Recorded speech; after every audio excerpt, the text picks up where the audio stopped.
Hello and welcome to Global. I'm John Sopel. With its rugged mountainous terrain, Switzerland has always been good at repelling unwanted invaders. And so tough and loyal were the soldiers who defended the country. It was no wonder their services were keenly sought abroad. Swiss guards have been protecting the Pope now for the best part of 500 years. Spool forward to today, and once again Switzerland is looking to reinforce its borders by curbing the number of immigrants allowed in. The problem is this runs counter to agreements that the Swiss have made with the European Union, and the threat from Brussels is of reprisals, as our Europe correspondent Matthew Price reports. In this beautiful, tiny, independent corner of Europe, the people voted and the European Union trembled. Switzerland isn't in the EU, but under an agreement that gives it access to European markets, it has to allow anyone from the 28-country bloc to come and work here. By the slimmest of margins, the Swiss said that must end, that there should be limits on immigration into their country. A quarter of those living here are foreigners, something which critics argue puts too much of a strain on housing, social services and the like. In some ways, we're the laboratory of Europe, said this man. Perhaps what we say here today will soon be said elsewhere across Europe. The thought sends shockwaves across this continent. The right to move around Europe to look for work is a key part of EU law.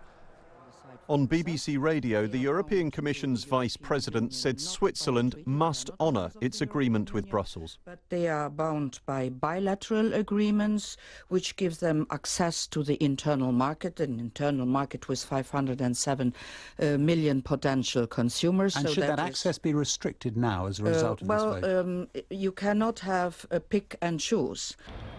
For supporters of the European Union, this is a big setback, not just because now here in Brussels they're going to have to reassess their entire relationship with Switzerland, but especially because of what Swiss voters said. In essence, they were prepared to give up the economic benefits of a deal with the EU in order to address concerns about immigration. Now, there are similar concerns right the way across Europe, and the Swiss vote in time could increase pressure on Brussels to change the rules regarding one of its founding principles.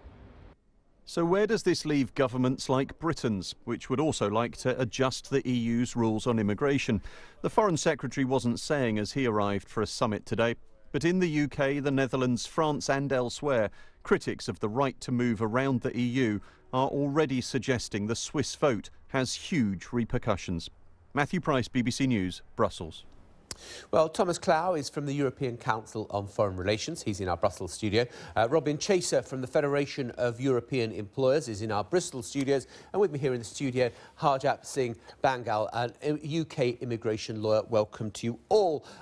Thomas Clough, let me come to you first of all. What do you make, what are the repercussions going to be from this decision of Switzerland? Well, I think one thing is clear. There are going to be repercussions. Other political forces, in government or not, that are critical of current immigration legislation, practices, policies will seize on the Swiss vote as an argument that this is not just a local or parochial concern, but one shared by other peoples in Europe. On the other hand, the Swiss case is a specific one. Switzerland is embedded, like no other country, within the broader geographic and economic framework of the EU.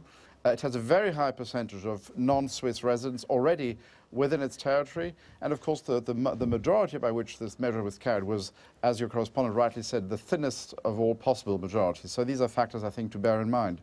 Can we just widen this out slightly, Thomas? And what do you think this tells us about attitudes towards immigration, attitudes towards globalisation? And of course that it's the Swiss vote we're talking about, but you can see these currents of opinion in Britain, in Germany, in France, and a whole host of other countries.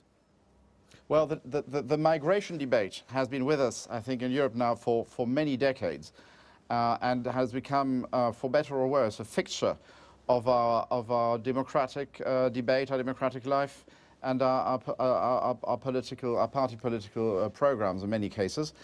It's particularly virulent now at a time of high unemployment, at a time, of course, also when there are migratory fluxes and pressures which seem to be in some ways stronger than ever before, with dramas being played out, as we all know, in the Mediterranean. What I think this tells us is that this is an issue which politicians must take very seriously. That's a banal thing to say, which they cannot and should not only address in economic terms. I think that is a mistake that has often been made, to focus only on the economic side, the economic benefits or price, if there is such a price, to pay or to derive from migration. There are other aspects, and if there's one thing this Swiss vote reminds us of, it is the importance to just not focus exclusively on the economic side of the equation, as it were. Robin Chaser, has your organisation been guilty of that, in a sense, of just looking at what the economic benefits are? No, not at all. We are very concerned with all countries having a freedom to move their working populations around. We mustn't forget that Switzerland has 750,000 people of its own citizens working in other parts of the European Union. This vote actually affects people commuting into Switzerland every day, and there's about 500,000 of those. Into Geneva alone, there's 65,000, and putting a customs post on that will cause havoc. The economy will, in fact, collapse, but it's going to have enormous social implications. But I guess what you can't do, either as a politician, as a policy maker, as a commentator, is say to the Swiss people, you know what, you've got this vote wrong, because, hey, that's democracy. Well, most of them got it wrong. In fact, if you do the maths on it, I know it's a Democrat-led democracy, but by no means all the Swiss population felt this, and of course a lot of people have vested interest in Switzerland as in a place of employment, and they weren't voting at all, as in the case of many people who don't have the vote who live in Switzerland weren't voting too. OK, Harjap Singh Bangal, I know you've just taken part in a Panorama programme that is going out in the UK tonight and will probably be seen on BBC World in the coming days about the whole subject of immigration. And where do you stand on this whole debate about the fact that, you know, well, particularly the point that was being made there, that people only, that those who are in favour only make the economic arguments and forget that people feel very, very insecure about it? What it is, in times of recession, history shows us that we always like to blame the immigrants. When countries going well, we're fine with immigration, there's absolutely nothing wrong. However, in this sort of time, there is a trend now, a growing trend in Europe, anti-immigration trend, and this has started with Switzerland clearly saying it. Although we must stress, and I must agree, it is by the narrowest of margins, and you know, you can't really take that to be okay. The Swiss people have wholeheartedly agreed to do it, because you've got about 49% who didn't agree with that. But the Panorama programme that you took part in showed that there were people who were taking tests, students who wanted to come here. They have to take an English test to see that their English language skills are good enough.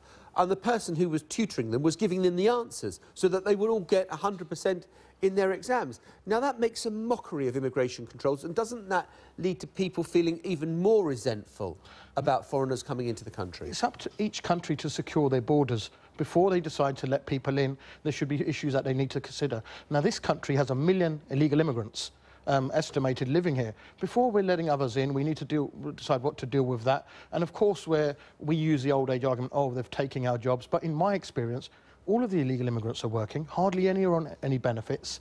They're all working. They're all doing the jobs which maybe the British people don't want to do, like cleaners. We've seen recently with even the immigration minister. Well, yeah, the immigration minister in the UK having to resign because he had been employing an illegal immigrant. And it's a very hard job for the Home Office to check people's documents. Now, in our documentary on Panorama tonight, people were obtaining genuine certificates, but through fraudulent measures. Now, if the minister can't check the documents, then what chance has a college person or a landlord got of doing that? Thomas Cloud, let me just come back to you with this question. Do you think that this debate is kind of conflating two things? That actually successful Western European countries like the idea of successful bankers, pharmaceutical guys, medics, you know, physicists, all the rest of them, IT experts coming in. It's just that they don't want the poorer people from the poorer countries coming in. Look, the fact is, I think that's what we all need to remember, is that migration is not an exception, it's not a novelty, it's nothing abnormal. It's a normal fact of life.